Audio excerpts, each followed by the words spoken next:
guys, how's it going? Ed here, and this is my first impressions on the newest Jo Malone fragrance entitled Myrrh and Tonka. Now this is from their Cologne Intense line and was just recently launched here in the UK about 2 weeks or so ago.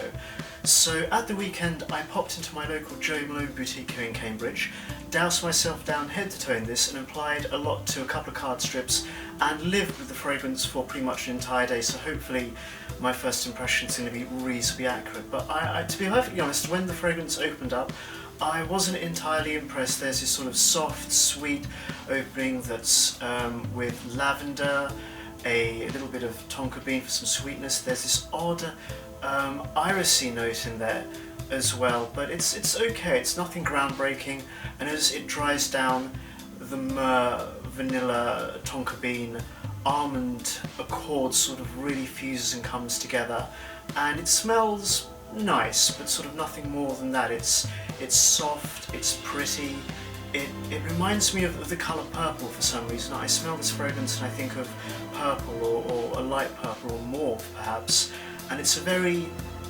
pretty, feminine smelling fragrance, and I wasn't entirely keen on it. Yes, it is quite well done, it's relatively simple, but it wasn't sort of quite to my taste. I like sweet fragrances, but this was the wrong kind of sweetness. It was a very pretty, powdery, feminine sort of sweetness that I didn't really appreciate. And as it dries, well, as it comes to the end of the dry down, it reminded me more of an expensive hand cream or an expensive soap, if that makes sense, rather than what you would expect to get from a fragrance. But overall, yeah, not really impressed with Myrrh and Tonka by Jo Malone.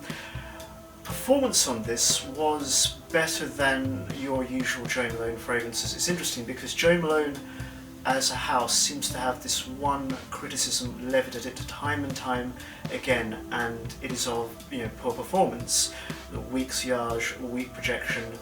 Not so with this fragrance. For the first couple of hours it was really strong, the sillage was quite potent, and it lasted about 8 hours in total, but I actually felt quite self-conscious wearing this. So yeah, again, I didn't really like it. If you're a woman or a very pretty guy, then I think you can pull this off. If you like sweet, soft, powdery, myrrh, vanillic kind of type fragrances, then you're going to like this as well. But yeah, it just didn't really do it for me. It's sort of a very cookie cutter-ish sort of a fragrance, bit of a basic bitch. I find with Jo Malone they are very much fragranced by numbers, and they seem to appeal to a certain audience as well, in terms of the quality of the fragrance and the beauty of the notes, the clarity, the overall composition of it.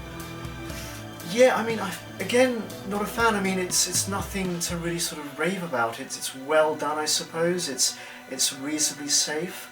But is it going to emote you? Is it going to inspirate you? Is it going to make you sort of feel like $1,000,000? No, it's not.